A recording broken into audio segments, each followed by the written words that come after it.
दोस्तों, आज हम आपके लिए एक बहुत ही अच्छी कहानी लेकर आए हैं, तो प्लीज आप सभी कहानी के अंत तक बने रहिए। तो शुरू करते हैं।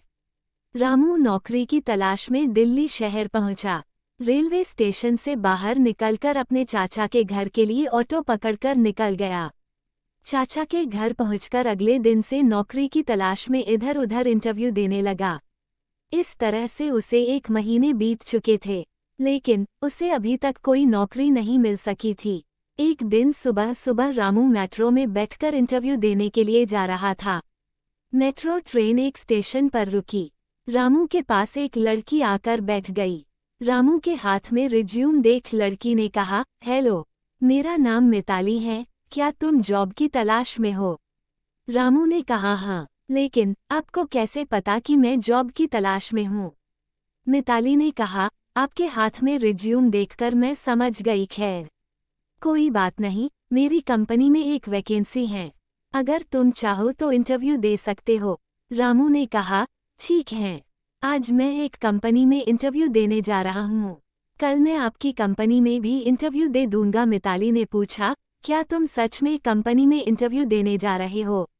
हाँ, मैं वहीं जा रहा हूँ, रामू ने कहा। इसी कंपनी में तो मैं काम करती हूँ, मिताली ने कहा। चलो, तुम मेरे साथ चलो, मैं तुम्हें कंपनी तक ले चलती हूँ।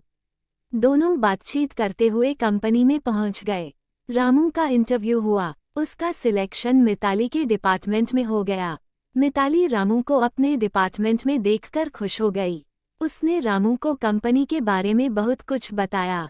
लंच हुआ, मिताली ने रामू से पूछा, चलो लंच करते हैं।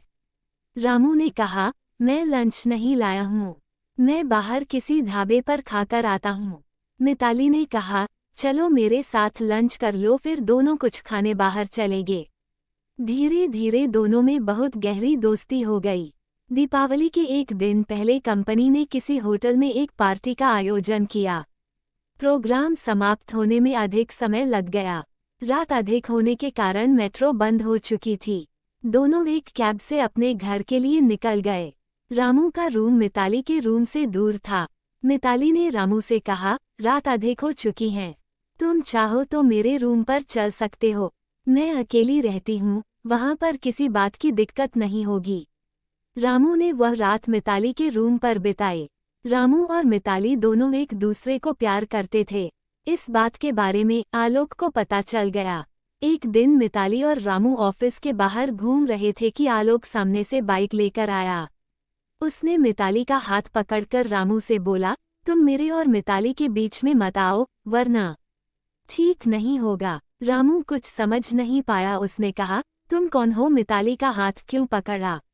मिताली ने रामू को समझाते हुए कहा, अभी चलो, सब कुछ बताती हूँ। उस दिन मिताली जिद करके रामू को फिर से अपने रूम पर ले गई। उसने रामू से कहा, आज जिस लड़के ने मेरा हाथ पकड़ा था, उसका नाम आलोक है। वह मुझसे दोस्ती करना चाहता है, लेकिन मैं उसे नहीं चाहती हूँ, फिर भी वह मेरे पीछे पड़ा है। उसके साथ मेरा कोई संबंध नहीं है। इतना कहते ही मिताली रामू को पकड़कर रोने लगी। रामू ने उसे चुप कराते हुए कहा, घबराओ मत, सब ठीक हो जाएगा। मिताली ने रामू से पूछा, क्या तुम मेरे लाइफ पार्टनर बनोगे? रामू को भी मिताली पसंद थी, उसने हाँ कर दिया। अगले दिन दोनों ने कोर्ट मैरिज कर लिया। आलोक से छुटकारा पाने के लिए पुलिस में रिपोर्ट भी कर दी। इस तरह से मिताली और रामू दोनों ने दोस्ती को जीवन साथी के रूप में बदल दिया। तो दोस्तों, ये थी हमारी आज की कहानी। पसंद आई हो तो प्लीज़ लाइक और सब्सक्राइब करें। धन्यवाद। जय हिंद, जय भारत।